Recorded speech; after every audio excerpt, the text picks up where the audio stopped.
정신분석과 정신의학. 이제 나는 노이로제라는 현상의 정신분석적 견해를 여러분에게 이야기해야겠다. 이 경우 유추하고 비교하기 위해서 이미 앞에서 다룬 현상과 결부시켜 이야기하는 것이 가장 좋은 방법일 것이다. 그러면 내 진찰실에서 많은 사람들이 저지르는 징후 행동을 한 가지 예로 들어보겠다. 인생의 고민을 단 15분 만에 고백하기 위해 의사를 찾는 사람을 정신분석가는 어떻게 다루는지 나는 잘 모르겠다. 보통 의사들은 나쁜 곳이 없군요 하고 진단을 내리거나 글쎄요, 물리치료를 좀 해보십시오 하고 제안하겠지만 정신분석의는 그렇게 말할 수가 없다. 우리 동료 한 사람이 대체 자네는 외래 환자를 어떻게 다루는가 하는 질문을 받았을 때 나는 환자에게 몇만 크로 내의 부당한 벌금을 부과해 줄 뿐이야 하고 그는 익살스럽게 대답했다고 한다. 그러므로 제일 바쁘다는 정신분석의조차 그 치료 시간이 그다지 길지 않다는 말을 들어도 여러분은 놀라지 않을 것이다. 나는 대기실과 진찰실 사이에 있는 단순한 도어를 이중으로 하여 거기에 펠트를 씌워두었다. 그런데 내가 대기실에 환자를 부르면 대부분의 환자는 도어를 닫는 것을 잊고 들어온다. 더구나 거의 이 이중의 도어를 열어둔 채 들어오는 것이다. 나는 그것을 보면 즉각 들어온 환자에게 가서 도어를 닫고 오라고 명령한다. 나의 이 방법은 괴팍스럽고 퍽 까다로운 인상을 준다. 그러나 대개의 경우 나의 방법은 옳았다. 대기실과 진찰실 사이의 문을 열어둔 채 들어오는 사람은 하층 사회에 속하는 사람이며 그와 같은 사람들은 냉대를 받아도 할 수 없다. 환자의 이와 같은 부주의한 행동은 그가 대기실에서 혼자 기다리고 있다가 자기 이름이 불린 뒤 진찰실로 들어올 경우에만 나타난다. 그는 자기와 의사와의 면담 내용을 누가 엿들으면 곤란하다는 것을 잘 알고 있다. 그래서 대기실에 다른 사람이 있을 때는 이중도어를 주의 깊게 닫는 것을 결코 잊지 않는 것이다. 그러므로 환자의 부주의는 우연도 의미가 없는 것도 아니다. 아니, 중요한 것이다. 이 부주의로 의사를 대하는 환자의 태도를 알 수 있다. 환자는 세계적인 대가의 이름을 동경하고 대가의 이름에 현혹되며 대가에게 주시받고 싶은 범인의 한 사람이다. 환자는 아마 미리 전화로 몇 시에 찾아가면 형편이 좋겠는가 약속하고 전시의 식료품 가게 앞과 같이 환자가 인산인해를 이루고 있으리라고 생각하고 있었을 것이다. 그런데 막상 찾아와 보니 기다리는 사람이 하나도 없을 뿐만 아니라 초라한 대기실을 보고는 실망한다. 환자는 의사에게 존경심을 품고 있었으므로 의사에게 분풀이를 하지 않고는 직성이 풀리지 않는다. 그래서 이때 그는 대기실과 진찰실 사이의 도어를 닫는 것을 게을리하는 것이다. 그러므로 만일 의사가 이때 심한 질책으로 환자의 불손한 태도를 지적해두지 않으면 환자는 틀림없이 이야기하는 동안에도 무례하고 오만하게 행동하게 될 것이다. 이런 하찮은 징후 행동의 분석에서는 여러분이 이미 알고 있는 것밖에는 발견하지 못한다. 징후 행동은 하나의 동기, 이를테면 하나의 의미와 목적을 가지며 또 그것은 그 어떤 정신 연세에 속하고 또 그것은 중요한 정신 과정의 조그마한 표시로서 결코 우연이 아니라는 것이다. 그러나 특히 이와 같이 표면에 나타나는 과정은 그것을 행한 당사자의 의식에는 없다는 것을 보여주고 있다. 왜냐하면 이중도어를 열어둔 채 들어온 환자는 누구나 이 부주의로서 나에게 경멸을 나타내려고 했다는 것을 스스로 인정할 수 없을 것이기 때문이다. 그들 중에 많은 사람들은 대기실에 들어왔을 때 느낀 실망의 감정은 생각나겠지만 그 인상에 이어 일어난 징후 행동과의 연결은 기억할 수 없을 것이다.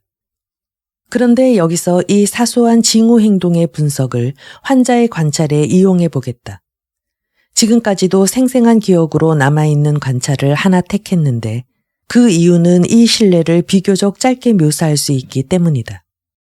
며칠 동안 휴가를 얻어 고향에 돌아온 젊은 장교가 내게 장모의 치료를 부탁했다. 그 장모는 매우 행복하게 살고 있었는데 하나의 엉뚱한 관념 때문에 자기와 자기의 가정을 저주하기 시작했다. 내가 만났을 때 그녀는 53세 점잖은 부인이었으며 상냥해 보이고 소박한 성품인 것 같았다. 그녀는 서슴지 않고 다음과 같은 이야기를 들려주었다. 그녀는 시골에서 남편과 함께 매우 행복한 나날을 보내고 있었으며 그녀의 남편은 큰 공장을 경영하는 사람이었다. 두 사람은 30년 전에 연애 결혼을 했으며 그 후 별다른 문제 없이 행복하기만 했고 두 자녀도 행복한 결혼을 했다. 그런데 1년 전에 하나의 사건이 일어났다. 그녀가 믿는 남편에게 젊은 애인이 있다는 익명의 편지를 받았던 것이다. 그녀는 그 편지의 내용을 그대로 믿었으며 그 후로부터 그녀의 행복은 깨지고 말았다. 상세한 내용은 다음과 같다. 그녀의 집에는 하녀가 한 사람 있었다. 그녀는 이 하녀와 자주 집안 이야기를 나누었다. 그 하녀는 한 여자를 증오하고 있었는데 그녀가 집안이 좋지 않은데도 자기보다 훨씬 성공했다는 것이 그 이유였다. 실제로 그 여자는 하녀라는 길을 택하지 않고 실업 교육을 받아 공장에 취직했는데 대전 중에 사원들이 출정하여 일손이 부족해지는 바람에 좋은 지위를 얻을 수 있었다. 그리하여 지금은 공장 안에 살면서 신사와 교제하고 사람들한테 존경까지 받고 있었다. 출세하지 못한 이 하녀가 지난날의 동창을 뒤에서 험담하는 것은 어쩌면 당연한 일일지도 모른다. 어느 날 부인은 하녀와 함께 이 집에 손님으로 왔던 노신사의 이야기를 했다. 그 노신사는 아내와 별거하고 다른 여자와 살고 있는 사람이었다. 이 부인은 갑자기 만일 우리 남편에게 젊은 애인이 있다는 말을 듣는다면 얼마나 불행한 일일까 하고 자신도 알 수 없는 말을 했던 것이다. 그 다음날 부인은 익명의 편지 한 통을 받았다. 거기에는 그녀가 어제 한 말과 같은 내용이 쓰여 있었다. 그녀는 이 편지가 짓궂은 하녀의 짓이라는 것을 어렴풋이 짐작할 수 있었다. 왜냐하면 남편의 애인은 바로 하녀가 무척 미워하고 있는 그 여자였기 때문이다. 그녀는 음모를 즉각 간파하고 이런 비겁한 밀고가 아무 근거도 없다는 것을 주위의 여러 사정으로 충분히 알고 있었으나 그러면서도 한순간에 질투심에 사로잡히고 말았다. 부인은 극도로 흥분해서 남편에게 따졌다. 남편은 이 밀고를 일소에 붙였으며 오해를 풀기 위해 노력했다. 의사 또한 부인을 진정시키기 위해서 온갖 노력을 다했다. 두 사람이 취한 그 후의 조치는 매우 합당한 것이었다. 하녀는 당연히 파면되었다. 그 후 환자는 그 편지를 더 이상 믿지 않는다고 여러 번 말했지만 진정으로 냉정을 되찾은 것은 아니었다. 남이 그 여자의 이름을 운운하거나 길거리에서 그 여자만 보면 새로운 의구심과 번민에 시달리는 것이었다. 이상이 그 부인의 병력이다. 그녀가 다른 노이로제 환자에 비해서 자신의 문제점을 너무나 간단히 묘사했다는 것, 즉 병력을 속이고 있다는 것, 그녀가 익명의 편지에 쓰여 있는 내용을 무의식 중에 여전히 믿고 있으며 그 생각을 떨쳐버릴 수 없다는 것, 이러한 것들을 이해하는 데는 그다지 정신의학의 경험이 필요한 것은 아니었다. 그러면 정신과 의사는 이 같은 증상의 환자를 대했을 때 어떤 태도를 보여야 하는가? 대기실의 문을 닫지 않은 환자의 징후 행동에 대해서 정신과 의사가 어떤 태도를 보여야 하는지 우리는 이미 알고 있다. 그는 심리학적인 관심이 없으며 그 환자와는 전혀 관계가 없는 하나의 우연이라고 설명한다. 그러나 이 태도를 질투심에 사로잡혀 있는 부인에게까지 그대로 적용시키진 못한다. 징후 행동은 중요하지 않은 것 같지만 이 증상은 중요한 의미로서 우리에게 부딪혀온다. 증상은 심한 자각적인 고뇌를 수반하고 있으며 객관적으로는 가정의 공동생활을 위협한다. 그러므로 증상은 정신의학적 관심의 좋은 대상이다. 정신과 의사는 먼저 증상을 본질적인 특징에 의해 분류하려고 한다. 그 부인을 괴롭히고 있는 관념 그 자체를 어이없는 일이라고 할 수는 없다. 나이 먹은 남편이 젊은 여자와 연애하는 일은 흔히 볼 수 있는 일이다. 그러나 그것에 부수되어 일어난 이 어처구니 없는 일은 쉽게 이해할 수 없다. 환자가 품행이 단정하고 상냥한 남편을 세상에 흔히 있는 남편의 한 사람이라고 믿는 데는 그 익명의 편지 이외에는 아무 증거가 없다. 그녀는 자기가 질투하는 데 대한 뚜렷한 이유가 없다고 말하지 않을 수 없다. 그럼에도 불구하고 부인은 이 질투를 근거가 있는 것처럼 생각하여 고민하는 것이다. 사실에서 얻은 논리적인 증명과는 거리가 먼 이런 종류의 관념을 망상이라고 부른다.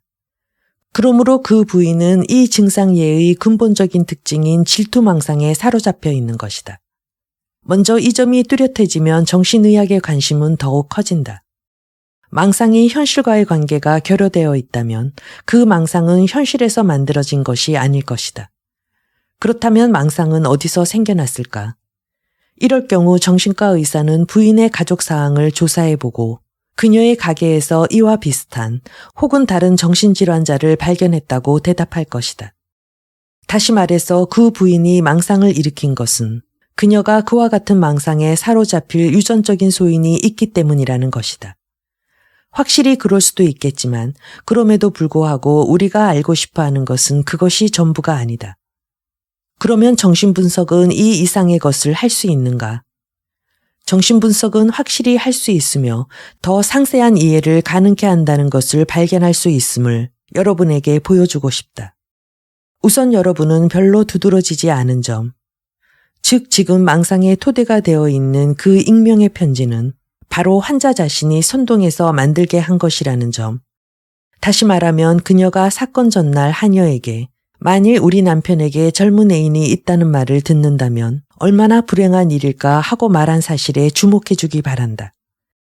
그것은 그녀 자신이 익명의 편지를 보내는 착상을 하녀에게 준 것이다. 그러므로 그녀의 망상은 어떤 점에서는 이 편지와 관계가 없다고 할 수 있다.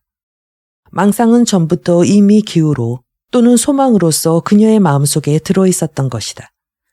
그리고 이 밖에 불과 2시간의 분석으로 밝혀진 약간의 징후를 여러분들에게 이야기하고 싶다.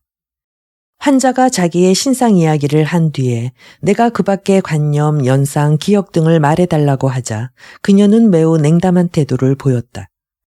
아무 연상도 떠오르지 않아요. 나는 할 말을 다 했습니다. 하고 그녀는 주장했다. 그리고 2시간 후 실제로 나는 부인에 대한 분석을 중지하지 않으면 안 되었다. 나는 이제 완전히 건강해진 듯한 기분이에요. 그런 병적인 생각은 이제 2번 다시 하지 않을 거예요. 하고 그녀가 말했기 때문이다. 물론 그녀는 나한테 저항하기 위해서 그리고 분석을 더 계속하지 않을까 하는 불안감에서 이렇게 말했다. 그런데 이 2시간 동안에 그녀는 어떤 해석의 실마리가 될 만한 혹은 반드시 어떤 해석을 내려야만 될 몇 마디를 말해버렸다. 그 몇 마디를 해석해보면 그녀의 질투망상이 발생한 원인의 어떤 해결의 실마리를 발견할 수 있다. 부인은 자신을 환자로서 나에게 데려온 사위에게 깊은 연정을 느끼고 있었던 것이다. 그녀는 이 사랑을 거의 의식하지 않았다. 그것은 쉽게 친족 간의 순수한 애정으로 혈연관계라는 가면을 쓰고 있었던 것이다. 이러한 사실들을 안 우리는 좋은 아내이며 훌륭한 어머니인 부인의 생각을 쉽게 알 수 있었다. 말하자면 연애는 무서운 것, 있을 수 없는 것으로서의 의식의 표면에 나타날 수는 없었지만 줄곧 무의식으로 존재하여 무거운 압력을 가하고 있었던 것이다. 그 결과 당연히 그녀의 마음이 동요되지 않을 수 없었다. 그리하여 가장 쉬운 완화책으로서 대치의 메커니즘이 이용된 것이다. 대치는 망상적 질투의 발생에 언제나 관여한다. 나이 먹은 여자가 자기가 젊은 남자를 사랑하고 있다 하더라도 자기의 늙은 남편이 젊은 여자와 연애관계를 맺고 있다면 그녀 자신의 부정적인 양심의 가책은 분명히 가벼워질 것이다. 따라서 남편의 부정이 주축이 된 공상은 그녀의 마음의 괴로움을 약화시키는 약이 되었던 것이다. 그녀는 자기 자신의 사랑은 의식하지 않았지만 이 사랑의 영상, 즉 남편의 부정에 대한 망상은 이제 강박관념으로 망상적이고 의식적인 것이 된 것이다. 이 연정을 부정하는 어떠한 증명도 아무 소용이 없다. 왜냐하면 그런 증명은 그 영상에만 향하고 영상을 짓게 하는 데는 도움이 되지만 그 힘이 무의식에 묻혀있기 때문에 도달할 수 없는 근원적인 것에 대한 것은 아니기 때문이다. 짧은 시간이었지만 어려웠던 정신분석의 노력으로 이 증상의 예를 보고 어떤 것을 알 수 있었는지 종합해 보기로 하자. 물론 첫째, 망상은 이제 무의미한 것 혹은 이해할 수 없는 것이 아니라 의미심장하고 훌륭한 동기를 가진 것이며 환자가 겪은 강한 감동의 체험과 인과관계를 가진 것이다. 둘째, 망상은 반드시 다른 징후로 추측되는 어떤 무의식적인 정신과정의 반응으로서 나타난 것이며 망상이 망상적인 성격이나 논리적이고 현실적인 공격에 끝내 저항하려고 하는 성질을 갖고 있는 것은 바로 위와 같은 관계 때문이다. 망상은 그 자체가 원했던 것이며 일종의 위안이다. 셋째로 이 망상은 바로 질투망상이며 질병 속에 숨어있는 체험 때문이다. 그러나 우리가 이 증상 예를 접함으로써 모든 의문이 해결된 것은 아니다. 이 증상의 예는 오히려 잇따라 의문을 낳는다. 의문 중에 어떤 것은 아직은 해결될 수 있는 단계까지 이르지 못했고 또 다른 문제들도 특수한 사정이라는 불편 때문에 해결되지 않았다. 이를테면 어째서 행복한 부부 생활을 보내고 있던 부인이 사위에게 연정을 느꼈으며 다른 방법으로도 괴로움을 완화시킬 수 있었을 텐데 굳이 그런 연상의 형태로, 즉 자기 마음의 상태를 자기 남편에게 투사한다는 형태로 완화하려 했을까? 이 질문에 대답이 될 만한 자료를 우리는 많이 준비해 놓고 있다. 우선 이 부인은 갱년기였다. 갱년기에는 여성의 성욕이 본의 아니게 갑자기 왕성해진다. 이것만으로도 충분한 대답이 될 수 있다. 혹은 그녀의 선량하고 성실한 남편은 몇 해 전부터 이미 아내의 욕구를 채워줄 만한 정력을 상실했는지도 모른다. 그녀의 남편은 그때 분명히 품행이 방정했고 이런 남편이야말로 아내를 특별히 정답게 다루고 아내가 겪는 노이로제의 괴로움을 남달리 걱정한다는 것을 우리는 알고 있다. 또 병의 원인이 된 연정의 대상이 딸의 남편이라는 것은 아무래도 심각한 일이 아닐 수 없다. 딸에 대한 심한 에로틱한 애착은 흔히 이런 형태로 변형되어 영속한다. 이와 관련해서 한 가지 기억해야 할 것은 장모와 사이의 관계는 예로부터 인간 사회에서는 특별히 민감한 것으로 간주되어 왔으며 이 관계는 원시인에게 매우 강력한 터부, 즉 금기를 만드는 동기가 되었다는 것이다. 두 사람의 관계는 자칫하면 적극적인 면에서나 소극적인 면에서 도덕적인 범위를 벗어나기 쉽다. 부인의 증상 예에서는 이 세 가지 요소 중 어느 하나가 작용했는지 아니면 이 요소 중 두 가지 혹은 세 가지가 모두 작용했는지는 물론 알 수 없다. 그것은 증상 예의 분석을 2시간 이상 계속하지 못한 이유 때문만은 아니다. 지금 깨달았는데 내가 여태까지 말한 사항을 여러분은 아직 쉽게 납득할 수는 없을 것이다. 나는 정신의학과 정신분석을 비교해보고자 위의 이야기를 한 것에 불과하다. 한 가지만 질문하자. 여러분은 정신의학과 정신분석학 사이에 모순이 있다는 것을 깨달았느냐는 것이다. 정신의학은 정신분석의 기법을 응용하려고 하지 않으며 또한 망상의 내용에 어떤 것을 결부시키려고도 하지 않는다. 정신의학은 우리에게 특수한 원인을 제시하는 대신 유전이라는 것을 꺼내어 아주 일반적이고 멀리 있는 병의 원인을 강조한다. 그러므로 정신의학적 연구의 본질에는 정신분석의 결과로서 거부할 만한 것이 없다는 나의 의견에 여러분은 동의해야 한다. 정신분석학에 반항하는 것은 오직 정신과 의사뿐이라는 것이다. 정신분석학과 정신의학과의 관계는 마치 조직학과 해부학과의 관계와 같다. 해부학은 기관의 외부 형태를 연구하고 조직학은 조직과 세포로 구성된 기관의 구조를 연구한다. 한쪽의 연구는 다른 쪽 연구의 연속이므로 이 두 연구 방법에 모순이 있다고는 할 수 없다. 오늘날 해부학이 과학적 의학의 기초로 여겨지고 있다는 것은 여러분도 아는 사실이지만 한때는 몸의 내부 구조를 해부하는 것이 금지되어 있었다. 이것은 오늘날 정신생활의 심층을 연구하는데 정신분석의 사용이 금지되어 있는 것과 마찬가지이다. 앞으로는 정신생활의 심층에 존재하는 무의식 과정에 대한 지식이 없다면 과학적이고 심원한 정신의학은 불가능하다는 의견이 나올 것이다. 여러분 중에는 여러 분야에서 공격받고 있는 정신분석학에 두터운 우정을 느끼는 사람도 있을 것이다. 그런 사람은 정신분석학이 다른 측면, 즉 치료의 방면에서도 옳다고 인정될 것이라고 예상할지 모른다. 여러분도 알다시피 종래의 정신의학에 의한 치료법으로는 망상 같은 질환을 다룰 수가 없었다. 그렇다면 정신분석은 망상이라는 증상의 메커니즘에 대해서 독특한 견해를 갖고 있으므로 망상을 치료할 수 있겠는가? 아니다. 그것은 불가능하다. 사실 정신분석학에 의해 환자의 마음속에 무슨 일이 일어나고 있는가를 감지할 수는 있지만 그것을 환자 자신에게 이해시킬 방법은 없다. 그렇다면 이와 같은 상례의 분석은 그 결과가 아무 얻은 것이 없으니 비난받아야 한다고 여러분은 주장할 생각인가?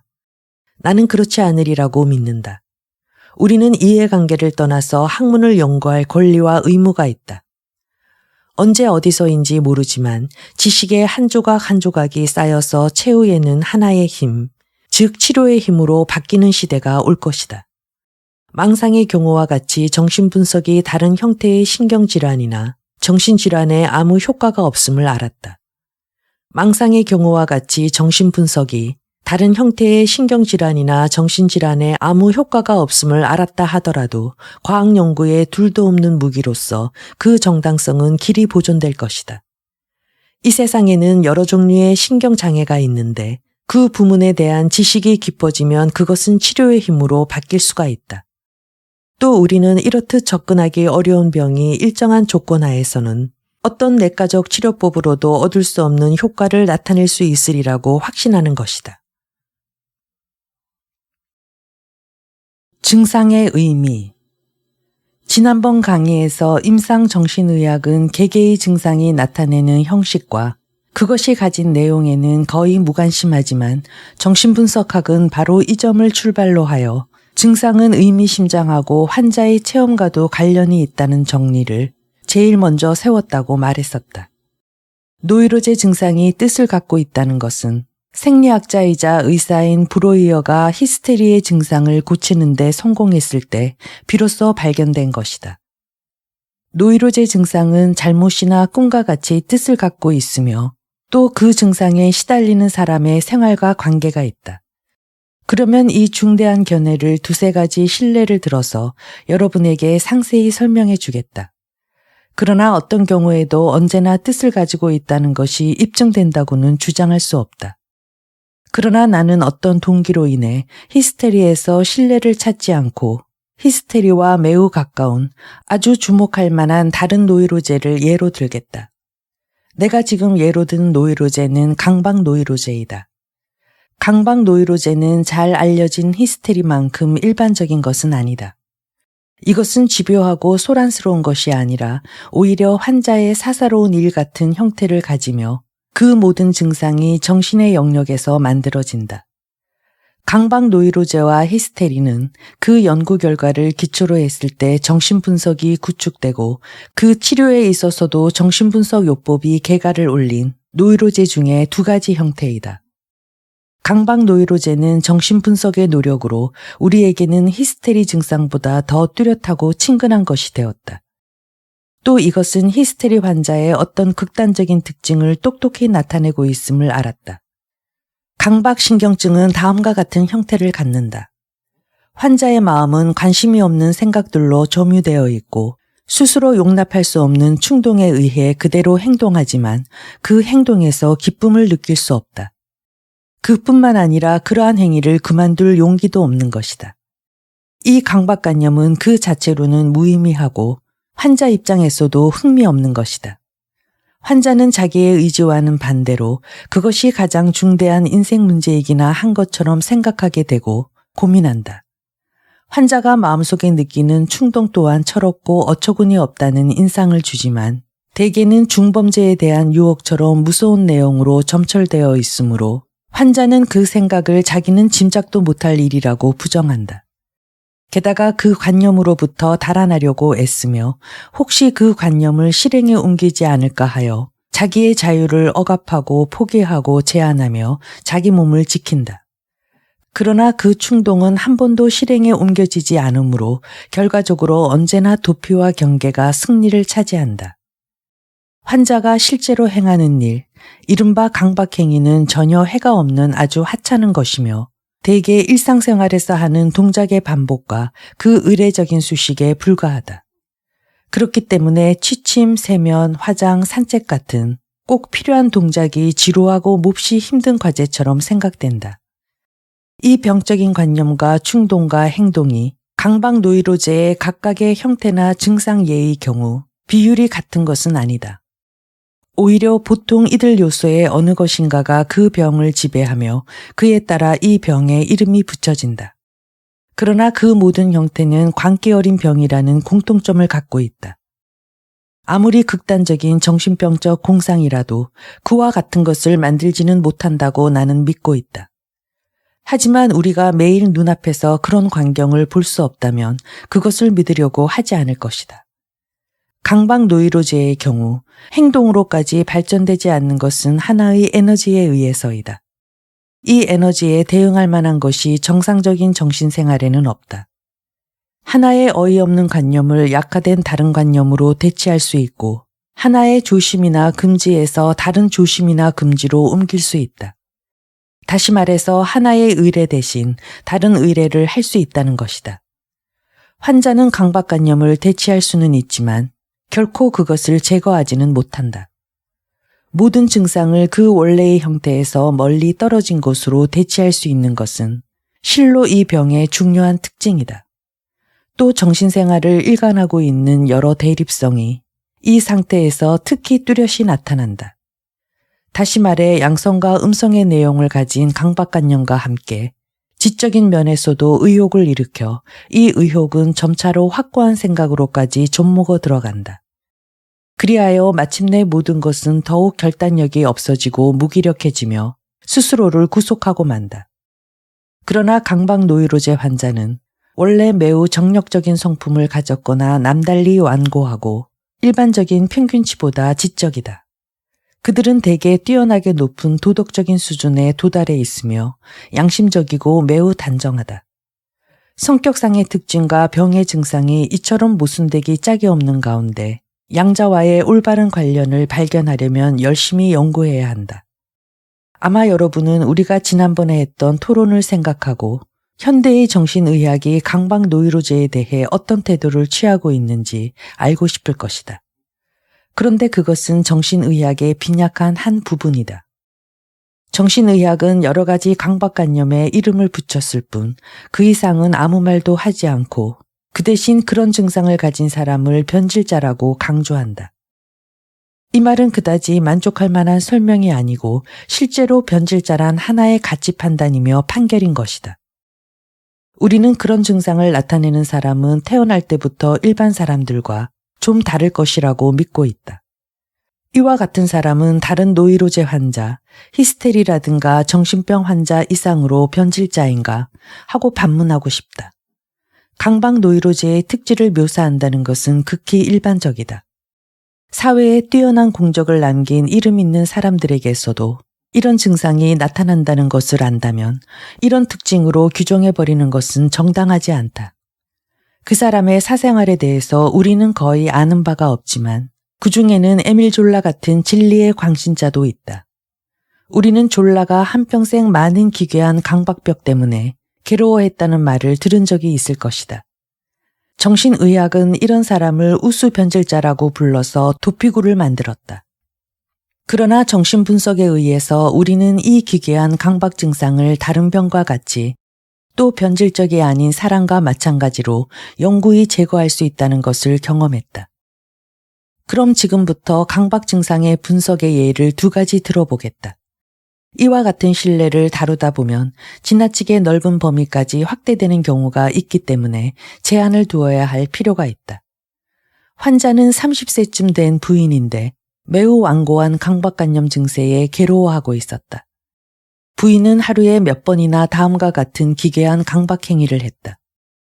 부인은 자기 방에서 옆방으로 달려간다. 그리고 그 방에 들어가면 한가운데 놓여있는 테이블 곁에서 일정한 자세를 취한다. 그리고는 하녀를 불러 극히 사소한 일을 시키거나 어떤 때는 아무 일도 시키지 않고 돌려보낸다. 그런 다음 부인은 다시 자기 방으로 돌아온다. 확실히 이것은 결코 심한 증상은 아니었지만 우리의 호기심을 끌기에 충분했다. 그리고 의사로서 내가 손을 쓰기 전에 환자 자신이 아주 재빨리 꽤 명료하게 설명해 주었다. 어째서 내가 이 강박행위의 뜻을 짐작하게 되었는지, 어째서 그런 해석을 내리게 되었는지는 알 수 없다. 나는 환자에게 어째서 그런 짓을 하십니까? 거기에 무슨 뜻이 있습니까? 하고 몇 번이나 물어보았다. 그때마다 그녀는 난 모르겠어요 하고 대답할 뿐이었다. 그런데 어느 날 내가 그녀의 뿌리 깊은 망설임을 일순간에 굴복시키자 그녀는 갑자기 어떤 사실을 깨닫고 자신의 강박행위에 연관된 이야기를 했다. 그녀는 10년 전에 나이 많은 남자와 결혼했다. 그런데 신혼 첫날 밤 그 남자가 성불구임을 알았다. 그는 그날 밤 관계를 갖기 위해 몇 번이나 자기 방에서 신부의 방으로 뛰어들어왔지만 번번이 실패했다. 아침이 되자 남편은 잠자리를 치우러 오는 하녀에게 창피를 당하겠다면서 마침 그 방에 있던 붉은 잉크병을 집어 시트에 끼얹었다. 그런데 붉은 잉크의 얼룩은 마땅히 묻어야 할 자리에 묻지 않았다. 나는 처음 이 기억과 현재의 강박행위에 어떤 관계가 있는지 알지 못했는데 자기 방에서 다른 방으로 몇 번이나 달려가는 것과 하녀를 부르는 것 사이에 어떤 연관성이 있다는 것만을 깨달았을 뿐이기 때문이다. 그때 환자는 나를 옆방의 테이블로 데리고 갔다. 나는 그 테이블 위에 큼직한 얼룩이 있는 것을 발견했다. 나는 하녀가 저 얼룩을 발견하도록 테이블 옆에 서는 거예요. 하고 부인은 설명했다. 신혼 초야의 그 광경과 그녀의 현재의 강박관념 사이의 밀접한 관계를 이제 의심할 여지가 없게 되었고 나는 이 강박행위에서 더욱 많은 것을 배울 수 있었다. 첫째, 이 환자는 자기를 남편과 동일시하고 있다. 그녀는 남편이 한 방에서 다른 방으로 달려가는 흉내를 내는 것으로 남편의 역할을 하는 것이다. 그때의 상황을 재현하기 위해서 침대와 시트가 테이블과 테이블보로 대치되었다고 가정해야 한다. 꿈에서 흔히 테이블이 나타나는데 테이블은 침대로 해석할 수 있다. 테이블과 침대는 짝이 되어 결혼을 의미하므로 테이블은 쉽게 침대를 대신한다. 강박행위가 뜻을 갖고 있다는 증명은 이것으로 충분하다. 강박행위는 그 중대한 광경의 묘사이자 반복이다. 그러나 우리는 이 겉모습으로 만족할 수는 없다. 만일 이 둘 사이의 관계를 더 연구한다면 우리는 더 깊은 어떤 것, 즉 강박행위의 목적에 대한 설명을 얻을 수 있을 것이다. 이 부인의 강박행위의 핵심은 분명히 하녀를 불러다가 얼룩을 보이고 자기 남편이 그녀에게 창피를 당하지 않게 하는 데 있다. 그러므로 남편이 하녀 앞에서 창피를 당하지 않도록 얼룩은 제자리에 묻어 있다. 따라서 그녀는 그 광경을 단순히 되풀이한 것이 아니라 그 광경을 계속 정정하고 결국 정상적인 방향으로 돌린 것이다. 동시에 이것으로 그녀는 그날 밤에 일어난 매우 안타까운 일, 붉은 잉크까지 필요로 한 그 일, 즉 남편의 성불능까지도 수정한 셈이 된다. 이 강박행위는 곧 아니에요. 어째서 내 남편이 하녀 앞에서 창피를 당하겠어요. 남편은 성불구가 아닌 거려. 하고 말하고 있는 셈이다. 그녀는 이 소망을 꿈의 방식과 마찬가지로 현재의 행동 속에서 실현된 것으로 묘사하고 있다. 이 행동은 그날 밤의 불행에서 남편을 구해내려는 목적을 위해 노력하고 있는 것이라 할 수 있다. 부인은 몇 해 전에 남편과 별거한 상태다. 그리고 남편과 정식으로 이혼해야 할 것인가를 망설이고 있다. 그렇다고 그녀가 남편한테서 해방된 것은 아니다. 그녀는 남편에게 정숙해야 하고 유혹에 빠지지 않도록 세상에서 응거하고 있다. 그녀는 자신의 공상 속에서 남편의 활력을 과장해서 그의 인격을 이상화하고 있다. 그녀의 병의 가장 깊은 비밀은 그녀가 자기 병으로서 세상의 온갖 험담으로부터 남편을 보호하고 남편과의 이혼을 합법적인 것으로 만들며 그가 마음 편한 생활을 보낼 수 있도록 해주는 데 있다. 그러므로 겉으로는 아무 해도 없는 강박행위의 분석은 한 질환의 핵심을 적중시킨 셈이 된다. 동시에 강박 노이로제 일반의 비밀도 드러낸 것이 된다. 나는 여러분이 이 신뢰를 깊이 연구하기를 바란다. 왜냐하면 이 신뢰는 어떤 예도 가질 수 없는 여러 가지 조건을 모두 갖추고 있기 때문이다. 분석가의 안내나 간섭 없이 지금의 경우는 증상의 해석을 환자 쪽에서 돌연 발견했다. 그리고 증상의 해석은 다른 때처럼 기억 속에서 잊고 있던 유아기 속에 있지 않고 환자의 성숙기 생활에서 일어나 그녀로서는 결코 잊지 못할 체험과 관련되어 있기 때문이다. 다른 또 하나의 신뢰를 들기로 한다. 이 두 번째 예는 방금 말한 것과는 전혀 다른 종류이며 흔히 볼 수 있는 종류의 전형인 취침 의례의 예이다. 환자는 19살 먹은 풍족한 집안의 외동딸이다. 그녀는 교양, 지식욕이 양친보다 뛰어났다. 어릴 때는 말갈량이었고 명랑했지만 최근에는 이렇다 할 원인도 없이 신경질적이 되어버렸다. 어머니에게 말대답을 하고 늘 불만이었으며 우울하고 우유부단할 뿐만 아니라 시기심이 강해졌다. 그리하여 마침내 자기 혼자서는 광장을 다닐 수 없다고 호소하기 시작했다. 우리는 이와 같은 복잡한 증상에 적어도 2가지 진단, 즉 광장공포와 강박노이로제라는 진단을 내렸다. 그녀는 취침 의례를 나타내기 시작하여 양친을 당황하게 만든 일이 있다. 어떤 의미에서는 정상적인 사람에게도 누구나 취침 의례가 있다. 자기의 취침을 방해받지 않도록 어떤 조건을 만드는 것이다. 사람은 일정한 형식으로 각성생활에서 수면 상태로 옮기며 이 형식은 밤마다 똑같이 되풀이된다. 그런데 정상인이 취침하는 데 필요한 시간은 모두 합리적으로 이해할 수 있는 것들이다. 설령 외부의 사정 때문에 변경해야 할 때라도 사람은 쉽게 또 금방 거기에 적응한다. 그런데 병적인 취침 의례는 매우 완고해서 어떤 경우에도 반드시 실행되어야 하며 표면적인 관찰로는 지나치게 꼼꼼한 점만이 정상인과 좀 다르다. 그런데 좀 더 자세히 관찰해보면 그 행위는 좀 불충분해서 합리적인 동기로는 설명할 수 없는 규정을 포함하고 있고 더구나 합리적인 동기와는 전혀 모순된 다른 것을 갖고 있다는 것을 알 수 있다. 그녀는 밤마다 되풀이되는 조심의 동기로서 조용해야만 잠들 수 있다는 것, 소음의 모든 근원을 제거해야 한다는 점을 들었다. 이 때문에 그녀는 이중 동작을 한다. 첫째, 자기 방에 있는 큰 시계를 먹게 하고 다른 시계는 모두 방 밖에 내놓으며 서랍 속에 넣어둔 손목시계까지 밖으로 내놓는다.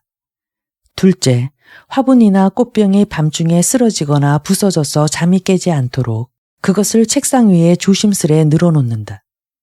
조용하게 하기 위해서 이와 같이 하는 것은 겉으로 보기에는 합리적이다.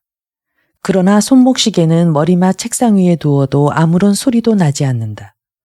우리는 모든 경험으로 벽시계의 규칙적인 똑딱거림은 수면을 방해하기는커녕 잠을 재촉한다는 것을 알고 있다. 또 그녀는 화분이나 꽃병에 다리가 생겨서 밤중에 저절로 굴러떨어지거나 부서질지도 모른다는 걱정이 쓸데없다는 것을 알고 있다. 그리고 취침 의례의 이 밖의 규정을 조사해보면 조용하게 만든다는 구실은 희미해져 버린다. 이를테면 자기 방과 양친의 방 사이에 있는 도어를 절반쯤 열어놓아 달라고 요구하고는 열어둔 도어에 여러 가지 물건을 끼워 다치지 않도록 하는데 이러한 요구는 오히려 잡음의 원천이 된다. 그런데 제일 중요한 규정은 침대 자체에 관한 것이다. 침대 머리맡에 놓아두는 베개 받침은 나무 침대의 테두리에 닿아서는 안 된다. 작은 베개는 커다란 쿠션 위에 반드시 마른 목골 베개 위에 똑바로 놓는다. 새털 이불은 덮기 전에 반드시 털지 않으면 마음이 놓이지 않는다. 그러면 속의 깃털이 다리 쪽으로 모두 몰리게 되는데 그녀는 이 새털 이불을 눌러서 반드시 다시 한번 편편하게 만든다. 그 밖에 자질구레한 점에 관한 설명은 그만두기로 하고 다만 그녀는 이 모든 일을 결코 순조롭게 하지 않았다. 모든 것이 정확하고 깨끗한가 하는 염려가 항상 뒤따랐다. 그래서 다한 뒤에는 확인해 보고 마음에 걸리는 점이 있으면 되풀이해야만 했다. 어떤 때는 A에 어떤 때는 B에 의혹이 생겨 일일이 그것을 확인하러 다니느라 2시간이나 소비한 적도 있었다. 그동안 그녀도 잠을 자지 못하고 양친 또한 잠을 잘 수 없는 것이다. 나는 그녀에게 여러 암시를 주어 해석의 힌트를 얻으려고 했다. 그런데 그녀는 이 힌트나 실마리를 부정하거나 혹은 경멸하는 태도로 의심하기도 했다. 최초에 거부하는 반응 기간이 지나자 내가 암시한 여러 가지 가능성에 대해서 곰곰이 생각하고 그에 대한 연상을 수집하고 기억을 일깨워서 연결하더니 마침내 모든 해석을 혼자 힘으로 해내게 되었다. 이와 같은 상태로 발전됨에 따라 그녀는 그 강박적인 의뢰를 하지 않게 되었으며 치료가 끝나기 전에 그것을 모두 그만두어 버렸다. 그러므로 여러분은 분석이라는 작업이 우리가 지금 하고 있는 것처럼 개개의 증상이 확실하게 밝혀질 때까지 철저히 추구할 일이 아니라는 것을 알아야만 한다. 그렇지 않으면 제시된 주제를 부득이 여러 번 버려야 한다. 그러면 다른 여러 연관에서 새로 앞의 주제로 되돌아올 수 있는 자신이 생긴다. 즉, 내가 지금 여러분에게 이야기하는 증상의 해석은 결과의 종합이다. 그러나 다른 작업으로 중단되어 이러한 결과를 이루기까지 몇 달이나 걸렸던 것이다.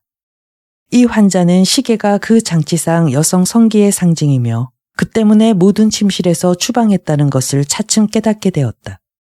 여성은 자기의 월경이 시계 장치처럼 규칙적인 것을 자랑스럽게 생각하는 법이다. 그런데 이 환자의 불안은 시계의 똑딱거리는 소리 때문에 잠이 방해되는 대로 향하고 있었다. 시계의 똑딱거리는 소리는 성흥분 때의 음액의 꿈틀거림에 비유할 수 있는데 사실 그녀는 이 괴로운 감각 때문에 몇 번이나 잠이 깼으며 그 결과 자기의 음액 발기를 야기시키는 시계를 밤이면 곁에서 멀리하라는 스스로의 명령을 받게 되었다. 또 화분과 꽃병도 모든 용기와 마찬가지로 여성의 상징이다. 그러므로 화분이나 꽃병이 밤중에 떨어지거나 부서지거나 하면 안 된다는 조심성에는 훌륭한 뜻이 있는 것이다. 우리는 약혼 때 용기나 쟁반을 깨는 풍습이 있다는 것을 알고 있다. 이 관습을 신랑은 신부에게 청구권을 내세우지 않겠다는 서약의 상징으로 풀이해도 좋다. 그녀는 자기가 한 의례의 이 부분에 대해서 또 하나의 기억을 불러일으켰으며 그 기억으로부터 여러 가지 연상을 끌어냈다. 그녀는 어렸을 때 유리병이나 찻잔을 떨어뜨리고 손가락을 베어서 몹시 피를 흘린 적이 있었다. 어른이 되어 성교에 관한 것을 알았을 때 그녀는 만일 신혼초야에 출혈하지 않아서 의심받게 되면 어떻게 하나 하는 불안을 느꼈다. 그러므로 꽃병을 깨지 않도록 하는 그녀의 조심은 처녀성과 첫 성교 때의 출혈과 관련된 불안의 겁으로 나타나는 것이다. 그것은 출혈한다는 불안과 동시에 만일 출혈하지 않으면 어떻게 하나 하는 불안감의 거부도 뜻하고 있다. 그리고 이 조심과 그녀가 이러한 의례를 행할 때 소리를 내지 않도록 주의했다는 것과는 사소하지만 관련이 있다. 그녀는 어느 날 자기가 행하는 취침 의례의 핵심적인 뜻을 발견했는데 그것은 그녀가 쿠션과 베개 받침이 침대의 테두리에 닿아서는 안 된다는 명령의 의미를 갑자기 깨달았을 때였다. 그녀는 쿠션은 나에게 있어 여성이며 똑바로 서 있는 나무로 된 침대 테두리는 남성입니다. 하고 말했다. 그녀는 남성과 여성을 떼어놓고 싶었던 것이다.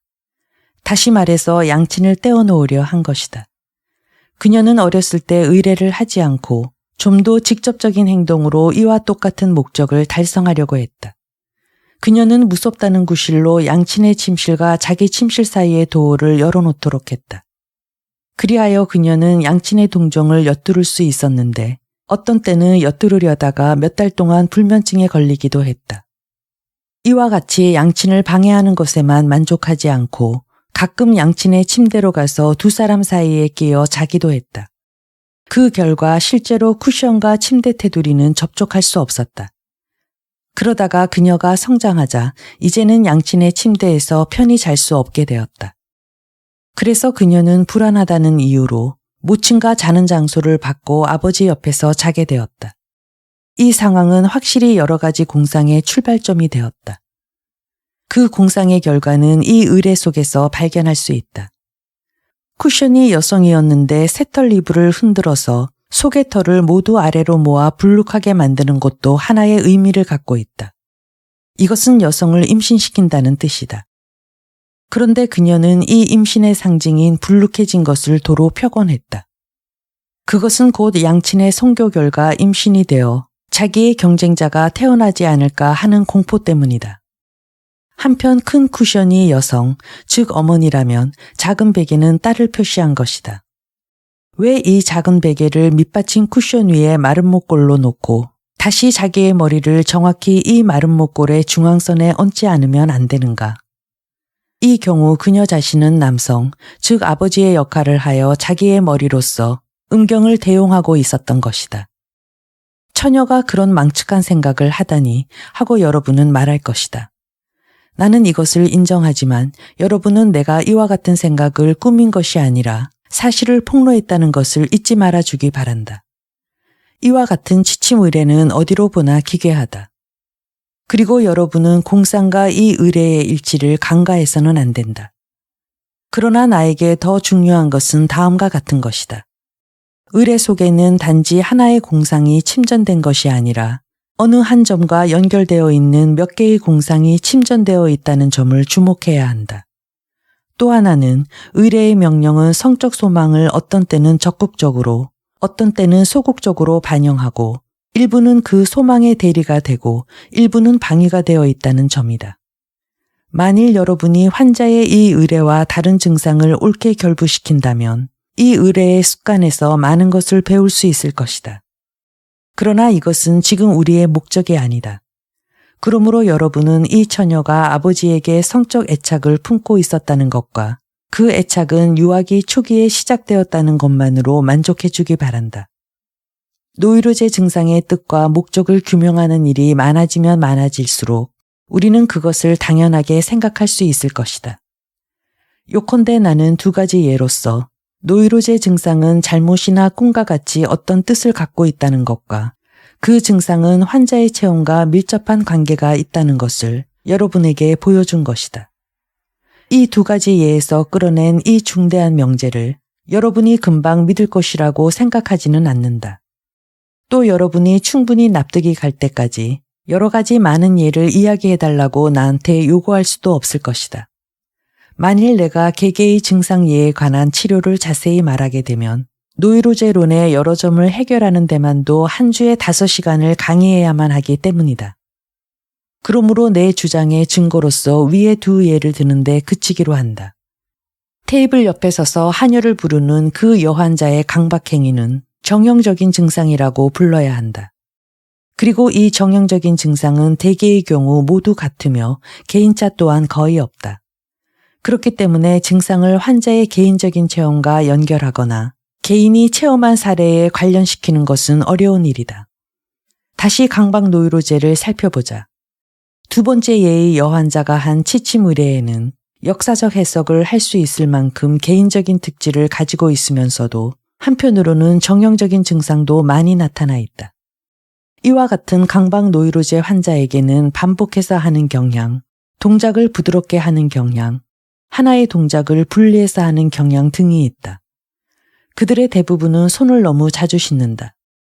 광장 공포에 괴로워하는, 다시 말해 불안 히스테리에 속하는 경우는 지쳐버린 단조로움으로 같은 증상을 계속하는 일이 많다. 이런 환자는 밀폐된 공간, 넓은 장소, 긴 외길이나 가로수길을 무서워한다. 그러나 동반자가 있거나 하면 안심하고 갈 수 있다. 이런 기본적인 증상은 다른 환자의 증상과 서로 모순되는 점이 있다.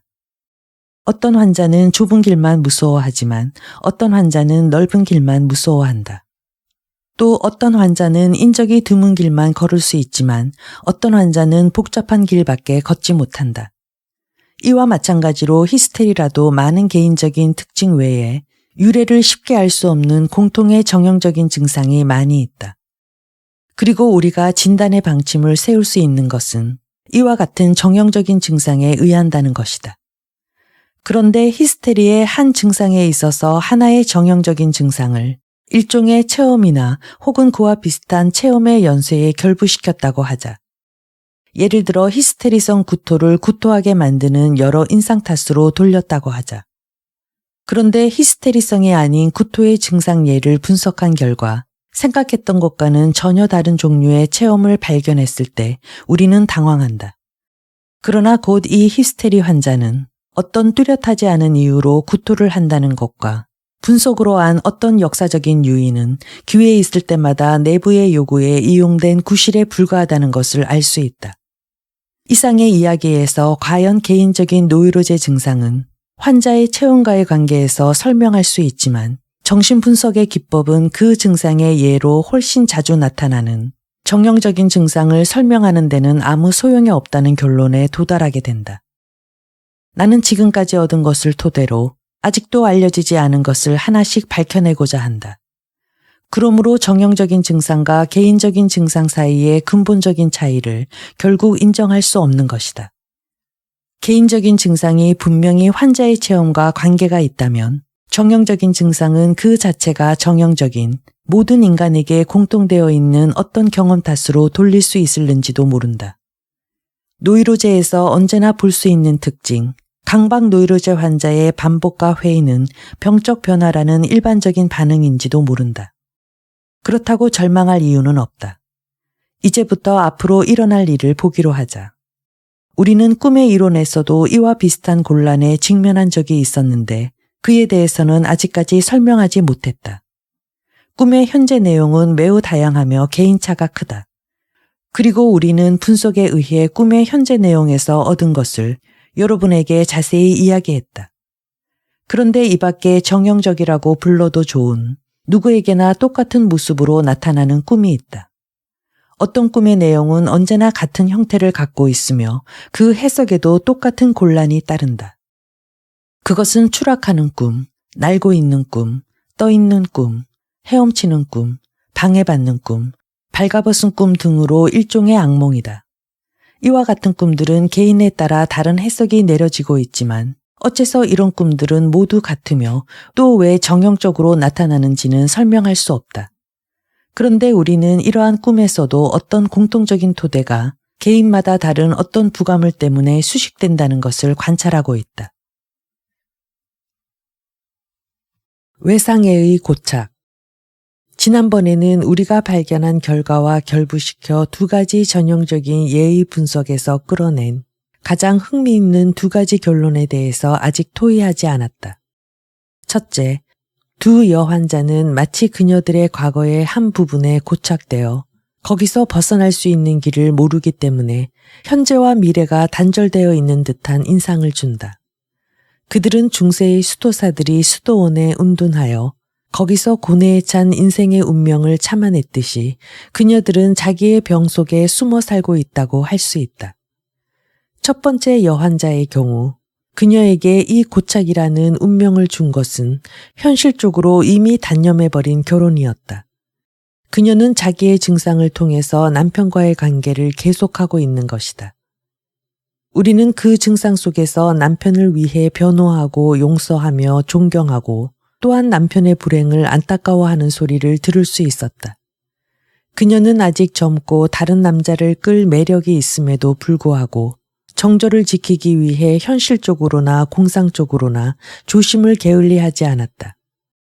두 번째 그 젊은 처녀 환자의 경우 그녀를 고착시킨 것은 사춘기 이전의 아버지에 대해서 나타난 성적인 애착이었다.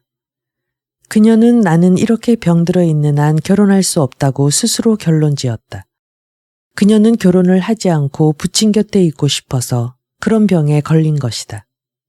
그런데 우리는 어떻게 해서 어떤 길을 걸어서 또 어떤 동기로 그런 놀랍고 불리한 태도를 일생을 통해서 갖게 되는가를 이해할 수 있어야 한다. 그런 태도는 노이로제의 일반적인 특징이며 결코 이 두 환자에게만 특별히 있는 특징이 아니다. 그것은 실제로 모든 노이로제에서 공통으로 발견할 수 있으며 또 매우 중요한 특징이다.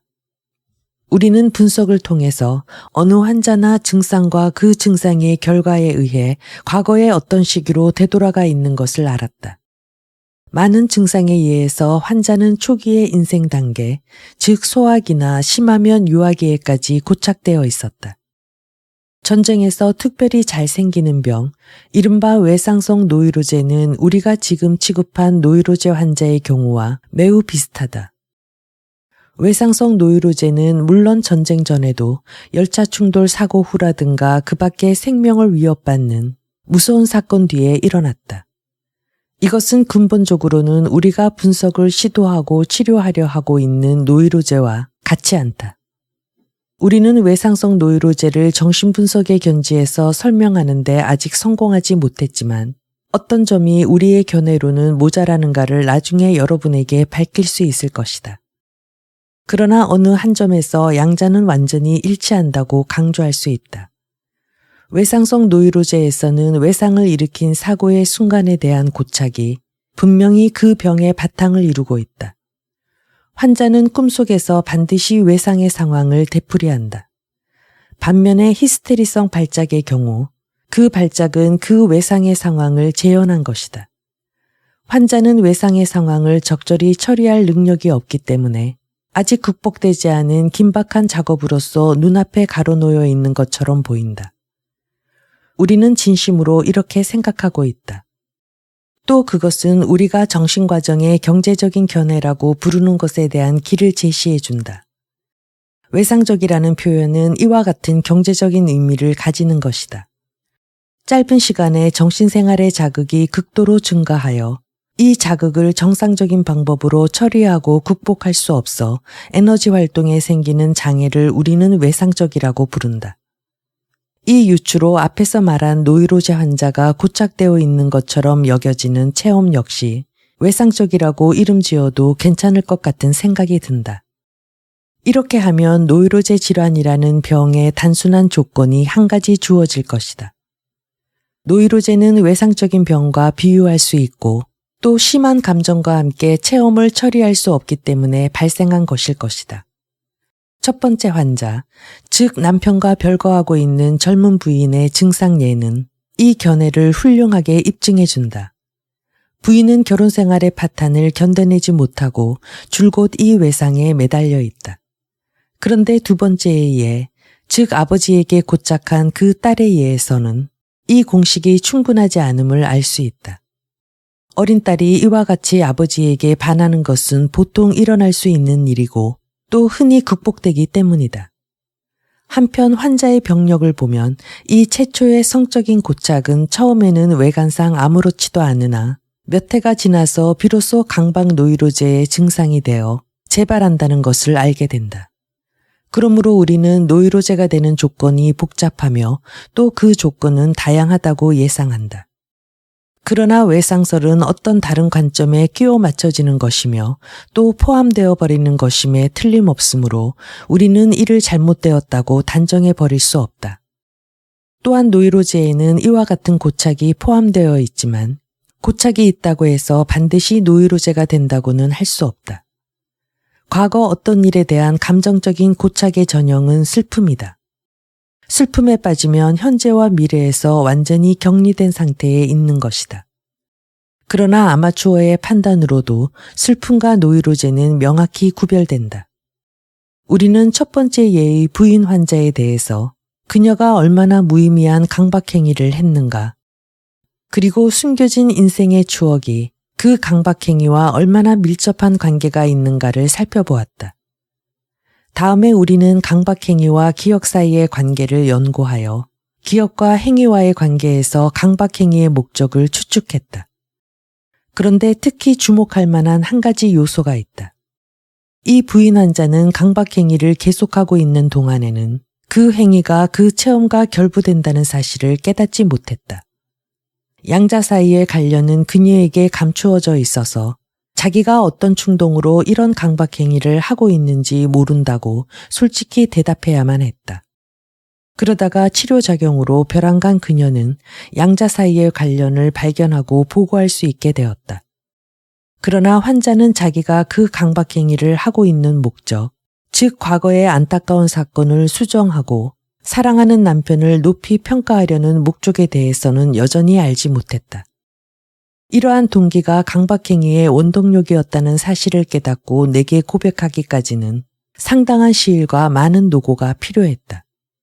그 불행한 첫날 밤 뒤에 일어난 광경이 환자가 남편에게 품고 있던 사랑의 동기와 관련되어 만들어졌다는 것은 우리가 강박행위의 의미라고 부르는 것을 분명히 해준다. 그러나 그러한 강박행위를 하고 있는 동안 그녀 자신은 이 의미의 두 가지 방향, 즉 유래와 목적을 알지 못했다. 그리하여 어떤 심적 과정이 그녀의 마음속에 작용할 수 있었고 강박행위는 그 심적 과정의 산물이었다. 그녀는 정상적인 심리 상태에서는 이 산물을 인정했지만 그 심적인 내력에 대해서는 조금도 의식하지 못했다. 또 그녀는 베른하임이 최면을 걸어 깨고 나서 5분 뒤에 우산을 펴라고 하자 그대로 하긴 했지만 자기가 왜 그런 행동을 했는지는 모른다고 했다. 우리가 무의식적인 심적 과정이 존재한다고 말하는 것은 이와 같은 상태를 가리키는 것이다. 그 상태에 대해서 이 이상 더 정확하게 과학적으로 설명할 수는 없다. 그리고 만일 누가 학문적인 의미로는 무의식이 실제하지 않는다든가 단순한 임시방편에 지나지 않는다든가 하고 이의를 내세운다면 우리는 납득이 가지 않는다고 단념하듯 그런 주장을 거부하지 않으면 안 된다. 존재하지 않는 것에서 어떻게 강박행위처럼 현실적으로 분명히 존재하는 결과가 나타나겠는가? 두 번째 예의 여환자의 경우에도 우리는 근본적으로 같은 문제에 부딪힌다. 그녀는 쿠션이 침대의 테두리에 닿아서는 안 된다는 규칙을 만들고 그것을 준수했다. 그러나 그녀는 이 규칙이 어디서 유래하고 있는지, 무엇을 의미하는지, 그것을 수행하는 힘이 어디서 오는지를 알지 못한다. 그녀 자신이 이 규칙을 아무래도 좋다고 생각하고 있는가, 아니면 그것에 반항하고 있는가 하는 것 등은 그것을 실행하는 것과는 전혀 관계가 없다. 그럼에도 불구하고 강박노이로제의 이 증상, 즉 관념과 충동은 어디서 유래하는지 모르게 나타나서 정상적인 생활의 모든 역량을 굳게 저항하고 또 낯선 곳에서 온 강한 권력을 가진 사람처럼 또 죽어야 하는 자의 소용돌이 속에 섞인 불사신과 같은 인상을 주며 다른 것에서 격리된 정신생활의 특수지역이 있다는 것을 뚜렷이 보여주고 있음을 사람들은 알고 있다. 강박노이로제의 증상, 관념 및 충동에서 정신에는 무의식이 존재한다고 확신할 수 있는 넓은 길이 펼쳐진다. 그리고 다름 아닌 이 이유로 말미암아 오직 의식심리학만 아는 임상정신의학은 이와 같은 병에 특수한 변질의 표지라는 낙인을 찍는 것밖에 하지 못한다. 강박관념이나 강박충동은 당연히 그 자체는 무의식이 아니다. 그러니 강박행위의 수행에 의식적인 지각이 결여되어 있을 까닭이 있겠는가? 그러나 우리가 분석으로 추론한 그런 심리적 내력이나 우리가 해석으로서 그것들을 끼워 맞추는 연쇄는 분석이라는 작업으로 그것을 환자의 의식에 올려줄 때까지는 아직 무의식인 것이다. 그런데 이 두 가지 신뢰로서 확실히 밝혀진 이 사실이 모든 노이로제의 각 증상으로 입증될 수 있으며 언제 어떤 경우에나 그 증상의 뜻은 환자에게 알려지지 않는다는 것. 그리고 그 증상은 무의식적인 과정의 유도체이며 또한 이 무의식적인 과정은 갖가지 편리한 조건 아래 의식에 올릴 수 있다는 것 등을 분석으로 배울 수 있다고 덧붙인다면 정신분석에서는 무의식적인 정신 요소가 있어야만 모든 것을 처리할 수 있으며 그것을 다루는 데 익숙해진다는 것 등을 알게 될 것이다. 그러나 무의식을 단순히 개념으로 생각하고 있는 사람, 분석을 해본 적도 없고 꿈을 해석했다거나 노이로제 증상을 뜻이나 목적으로 번역한 적이 한 번도 없는 사람은 모두 이 문제를 비판할 자격이 없다는 것을 알아야 한다. 분석적 해석에 의해 노이로제 증상에 어떤 뜻을 부여할 수 있다는 것은 즉 무의식적인 정신과정이 존재한다는 것에는 반발의 여지가 없는 훌륭한 증명인 것이다. 그러나 이것이 전부는 아니다. 브라이어의 제2의 발견으로 무의식과 노이로제 증상과의 관계에 대해서 우리는 더 많은 것을 배웠다. 증상의 뜻은 언제나 무의식이며 실로 이 무의식성과 증상의 존재 가능성 사이에는 대리관계도 있다는 것을 알았다. 여러분은 곧 내 말을 이해하게 될 것이다. 나는 브로이어와 더불어 이렇게 주장하고 싶다. 즉 우리가 어떤 증상에 부딪혔을 때는 언제나 그 환자의 마음속에 특징의 무의식 과정이 존재하고 있다. 그러나 동시에 증상이 성립되기 위해서는 그것은 반드시 무의식이어야 한다. 그 무의식적인 과정이 의식적이 됨과 동시에 그 증상은 사라져버린다. 여러분은 여기에 치료에 대한 열쇠, 즉 증상을 소멸시키는 길이 있다는 것을 곧 깨달을 것이다. 브로이어는 이렇게 해서 히스테리 환자를 치료했다. 히스테리 환자를 그 증상에서 자유롭게 해준 것이다. 브로이어의 이 발견은 사변의 결과가 아니라 환자의 협력에 의해 성취된 행운의 관찰 결과였다. 여러분은 이 새로운 사실을 여러분이 이미 알고 있는 무언가 다른 일에 환원시켜 이해하려고 해서는 안 되며 오히려 여러분은 이 새로운 사실 속에 있는 하나의 새로운 근본적인 사실을 알아야 한다. 증상은 밖에 나타나지 않는 어떤 다른 것의 대상물이다. 어떤 종류의 과정은 정상적인 상태에서 의식이 이 정신 과정의 존재를 알고 있을수록 강하게 발달한다. 그러나 실제는 그렇게 되지 않았다.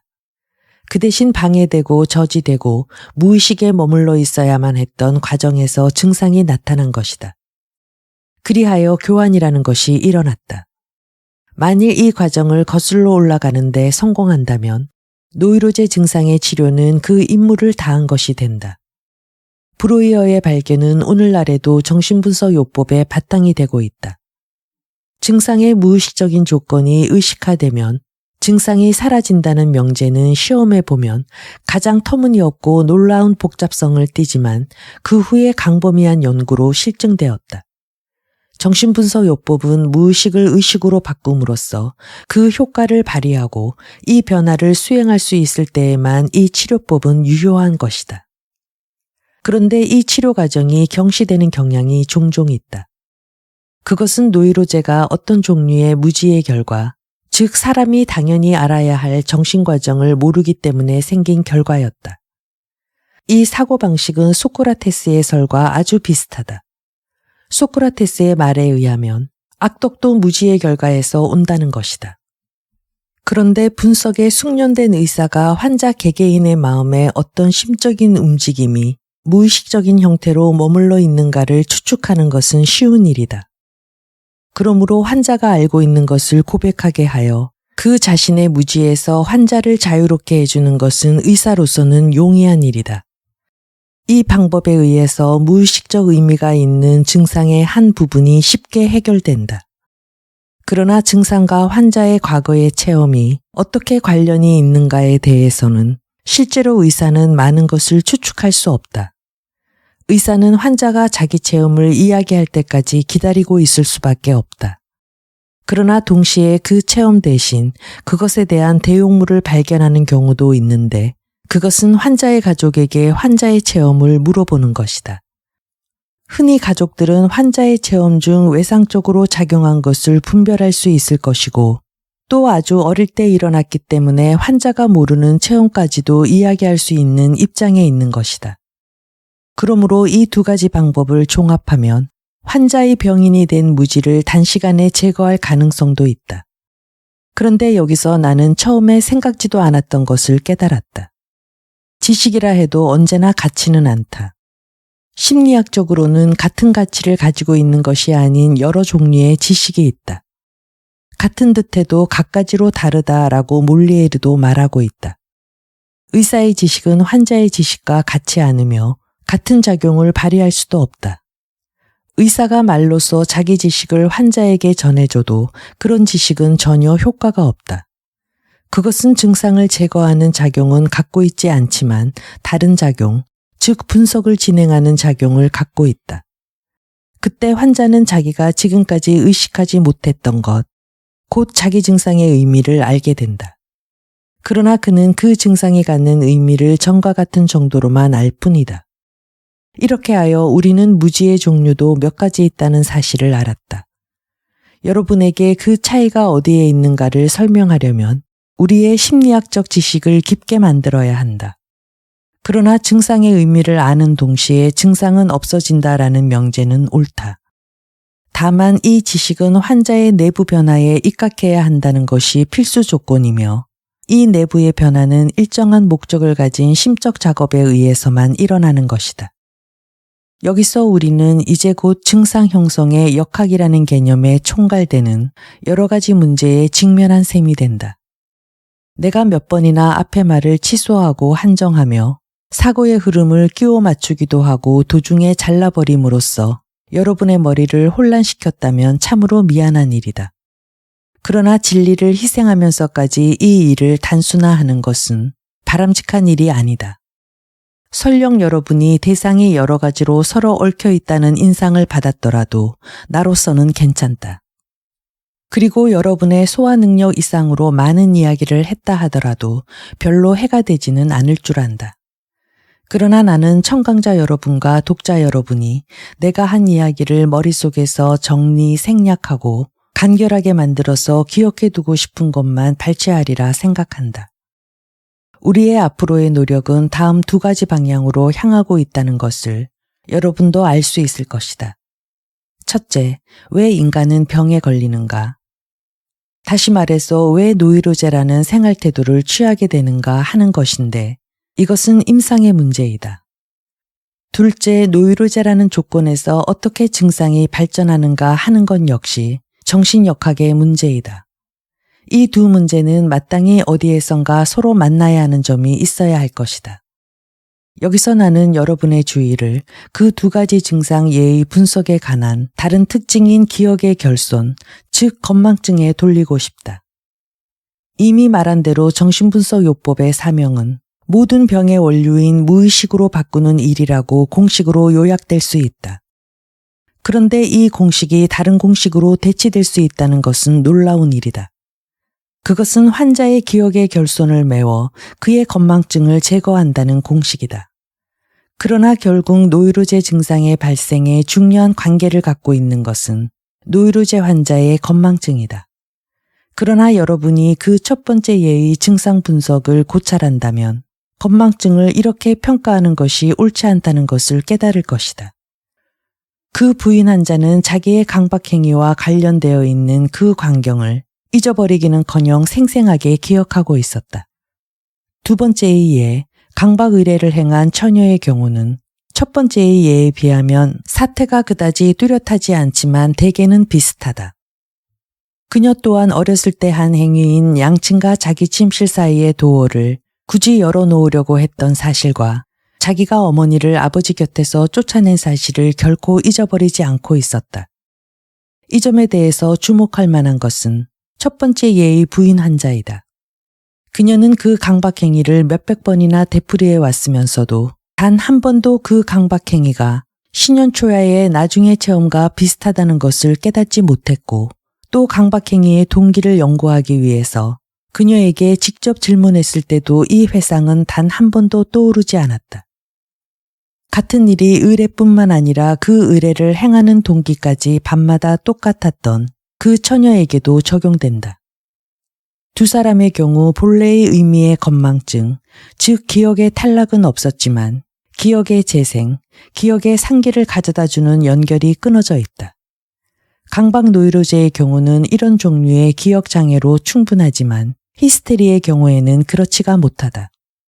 히스테리라는 노이로제의 특징은 대개 대규모의 건망증이다. 히스테리의 각각의 증상을 분석해보면 반드시 과거 체험 인상의 연결에 부딪힌다. 그리고 그 인상이 되돌아왔을 때까지는 그 인상이 까맣게 잊혀져 있었던 것이라고 할 수 있다. 이 잊혀진 하나의 인상은 한편으로는 아주 어릴 때까지 소급되므로 히스테리성 건망증은 정신생활의 시작을 우리들 정상인에게 숨기고 있는 유아형 건망증의 계속이라고 할 수 있을 것이다. 또 한편 환자는 극히 최근의 체험마저도 잊어버릴 수 있고 병을 일으킨다든가 악화시킨다든가 하는 계기가 건망증에 의해서 일부가 침식된다는 것은 놀라운 일이다. 이와 같은 새로운 기억의 전체상에서 중요한 세부가 소멸되어 있다든가 잘못된 기억에 의해서 대치되는 일은 비일비재하다. 또는 분석이 다 끝나기 직전 오랫동안 억제되어 있던 연간에 뚜렷한 공백이 남아있던 생생한 체험이 어느 정도 기억에 떠오르는 일도 흔히 일어난다. 상기 능력이 이렇게 침범된다는 것이 히스테리의 특징이라는 것은 이미 말했다. 히스테리의 경우 기억 속에 아무런 흔적도 남기지 않는 상태가 증상으로서 나타난다. 강박 노이로제의 경우에는 이것과는 다르기 때문에 이들 건망증은 히스테리성 변화의 심리학적 특징이지 노이로제의 일반적인 특징은 아닐 것이라고 여러분은 추론할지도 모른다. 그러나 이 상위의 의도 다음과 같은 것을 생각하면 무색해진다. 우리는 두 가지 것을 모아 하나의 증상의 의미를 만들었다. 이 두 가지 것이란 어디서와 무엇 때문에이다. 다시 말하면 첫째는 증상을 발생시킨 인상과 체험, 둘째는 증상이 목표하고 있는 목적이다. 증상의 유래란 결국 외계에서 와서 반드시 한 번은 의식되고 그런 다음 잊혀져서 무의식이 된 인상을 말하는 것이다. 그런데 증상의 목적, 증상의 의향은 처음부터 의식되었는지도 모르지만 한 번도 의식에 떠오르지 않은 것과 같은 가정, 이를테면 발단에서부터 무의식에 머물러 있는 내부 심적인 과정이 보통이다. 그러므로 히스테리의 경우에 일어나듯이 유래, 곧 증상을 지탱하고 있는 체험까지도 건망증이 침식했는지의 여부는 그다지 중요하지 않다. 실로 증상의 목적, 즉 처음부터 무의식적이었는지도 모르는 의향이야말로 증상이 무의식적인 것에 좌우되고 있다는 근거인 것이다. 또한 강박 노이로제에서의 증상은 히스테리의 경우처럼 무의식에 연결되어 있지 않다. 그러나 정신생활에서의 무의식을 이와 같이 강조했으므로 우리는 정신분석 비판 중에서도 가장 사악한 망령을 일깨워 놓았다. 또 정신분석에 대한 항변의 원인은 단지 무의식을 포착하기가 어렵다든가 혹은 무의식을 입증할 경험에 접근하기 어렵다는 점에 있을 뿐이라고 생각해서는 안 된다.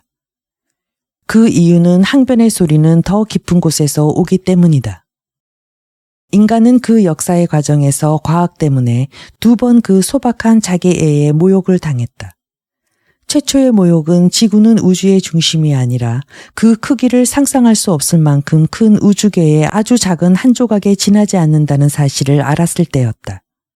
이미 알렉산드리아의 학문이 이와 같은 말을 했었다고는 해도 이런 주장의 확립은 저 코페르니쿠스에 의해서였다. 그 2번째는 생물학의 연구로 인간이 자칭하는 창조의 특권이 무효가 되어 인간은 동물계에서 진화한 것이며 그 동물적인 본성을 억제하기 어렵다는 사실이 밝혀졌을 때이다. 이 가치의 전도는 현대에 와서는 다윈과 윌리스 및 그 선구자의 영향으로 동시대인의 격렬한 저항을 받으면서 성취된 것이다. 그러나 인간의 과대망상은 현대의 심리학적 연구에 의해서 3번째의 가장 심한 모욕을 받게 될 것이다. 즉 현대의 심리학은 자아는 자기 집의 주인이면서도 자기의 정신생활에서 무의식적으로 일어나고 있는 일에 대해서는 극히 적은 보고를 받는 정도로 만족하고 있다는 것을 증명하려 하고 있다. 인간의 반성을 촉구하는 이 경고도 정신분석가가 최초의 또 유일한 경고자는 아니지만 이 경고를 가장 강력히 주장하고 만인의 가슴에 감동을 줄 경험 재료로 그것을 증명하는 것은 우리에게 주어진 사명인 것이다. 여기에 우리의 학문에 대해서 반대하는 원인이 있고 아카데믹한 품위 있는 자세를 찾아볼 수 없는 원인이 있으며 항변으로 이 공평한 논리를 모두 무시해버린 원인이 있는 것이다. 이 밖에도 우리는 이 세계의 평화를 다른 방법으로 교란하지 않으면 안 되었는데 이에 대해서는 다음에 설명하기로 하겠다.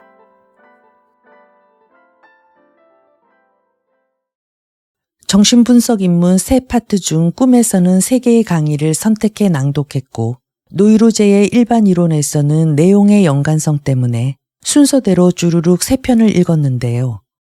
저항과 억압, 인간의 성생활, 불안 등의 뒷부분 내용도 나중에 마저 낭독하고 싶네요. 감사합니다.